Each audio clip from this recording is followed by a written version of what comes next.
Vous êtes ici sur Histoire et Portrait. Le génocide des Amérindiens ne figure pas toujours au premier plan des récits historiques. Pourtant, il s'agit d'une extermination de grande ampleur, ayant causé la disparition de près de 90% des populations autochtones en quelques siècles. Ce documentaire vous propose une immersion complète dans cette tragédie. Chapitre 1 : L'arrivée des Européens et le bouleversement des civilisations. L'arrivée de Christophe Colomb marque le début de l'effondrement des civilisations autochtones. Dès les premiers contacts, les Amérindiens subissent des violences, des expropriations et des maladies dévastatrices. La variole, la rougeole et la grippe, transportées par les colons, éliminent jusqu'à 90% de certaines tribus en quelques décennies. Les récits des premiers explorateurs européens, tels que Bartolomé de Las Casas, documentent les atrocités commises sur les peuples taïnos des Caraïbes. Les premières colonies, destruction et esclavage. En Amérique du Nord, les colons britanniques et français arrivent avec une politique de soumission, les autochtones sont considérés comme des obstacles à la colonisation. En Nouvelle-Angleterre, des massacres marquent une stratégie de terreur. Chapitre 2 : La politique d'extermination des 19e et 20e siècles. Indian Removal Act de 1830, sous la présidence d'Andrew Jackson, des dizaines de milliers de membres de tribus sont contraints de quitter leurs terres ancestrales. La tristement célèbre piste des larmes entraîne la mort de plus de 4000 personnes. Des territoires riches en ressources sont récupérés par les colons.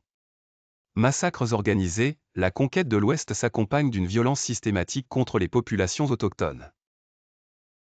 Massacre de Sand Creek, 1864, 230 femmes et enfants Cheyennes et Arapaho sont tués par la milice du Colorado. Wounded Knee, 1890, plus de 300 Sioux sont massacrés par l'armée américaine, marquant la fin des grandes résistances indigènes. Chapitre 3 : Un génocide culturel et spirituel.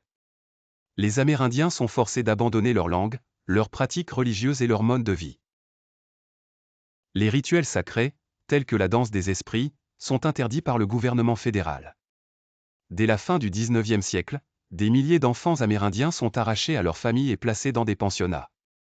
Ces établissements visent à tuer l'Indien pour sauver l'homme. Des centaines d'enfants meurent de malnutrition, de mauvais traitements ou de maladies. Chapitre 4 : Témoignages et archives exclusives. Des descendants de survivants relatent comment leurs ancêtres ont survécu aux déportations et aux massacres. Des anciens élèves des pensionnats partagent leurs expériences. Archives inédites, des lettres écrites par des chefs amérindiens aux autorités américaines dénonçant les abus. Des photographies et documents récemment déclassifiés montrant l'implication des autorités dans les massacres. Les luttes modernes pour les droits autochtones. Les mouvements tels que American Indian Movement, AIM, ou les manifestations à Standing Rock dénoncent les injustices actuelles, notamment en matière d'environnement et de terres sacrées. La revitalisation des langues et des cultures autochtones s'accélère grâce à des initiatives communautaires.